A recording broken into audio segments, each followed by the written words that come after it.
नौशहर में ॻोठ ख़ुदा बख्श कल्हड़ जे रवासी शादीशुदा जोड़े नारी रेशमा पंहिंजे मुड़ुस जवाद अब्बासी सां गॾु प्रेस कॉन्फ्रेंस कंदे मीडिया सां ॻाल्हाईंदे चयो त नारी रेशमा कल्लू चयो आहे त 2 महीना अॻु मुंहिंजे पीउ अली शेर कल्लू मां ऐं भाउरनि पंहिंजी मर्ज़ी सां जवाद अब्बासी सां निकाह करायो, जंहिंखां पोइ हू लालच में अची विया आहिनि ऐं मुड़ुस खे छॾण लाइ ज़ोर भरे रहिया आहिनि ऐं ॿिए हंधि परिणाइणु चाहिनि था। हुननि चयो त मां मुड़ुस सां रहण थी चाहियां, माइट हथ सां परिणाए ॾिनो, मुड़ुस सां गॾु रहण थी चाहियां, माइट हाणे धमकियूं ॾेई रहिया आहिनि। त वधीक हुननि ॻाल्हाईंदे चयो त रेशमा कल्लू जवाद हुसैन सां अब्बासी मचूर जा पहिरियां असांजे माइटनि पाण असांखे निकाह विझराए ॾिनो, पोइ लालच में अची ऐं मुंहिंजी शादी ॿिए हंधि पिया कराइनि, मूंखे पंहिंजो मुड़ुस न पिया, पोइ मां इन ॾे आई हुअसि।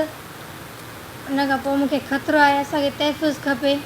मुंहिंजो अबू अली शेर कल्लू, मुंहिंजो भाउ शाहिद अली कल्लू ऐं मुंहिंजो मामो आहे मीर मोहम्मद अली कल्लू ऐं ज़मीर अली ऐं हज़ुर बख्श ऐं मंठार अली मशहूरी उन मां ऐं मज़ार अली मरी, उन्हनि मां असांखे ख़तरो आहे। असांखे बराए महिरबानी करे तहफ़ुज़ खपे। जी हा, धमकियूं था ॾियनि ऐं असांखे चवंदा तव्हांखे मारींदासीं, तव्हांखे जीअण न ॾींदासीं। जी उन असां ते कूड़ो केस दाख़िल कयो अथनि, चयो अथनि त अगवा करे आया आहिनि छोकिरी, भलाकी मां पाण आई हुअसि ऐं मूंखे कंहिं अगवा नाहे कयो।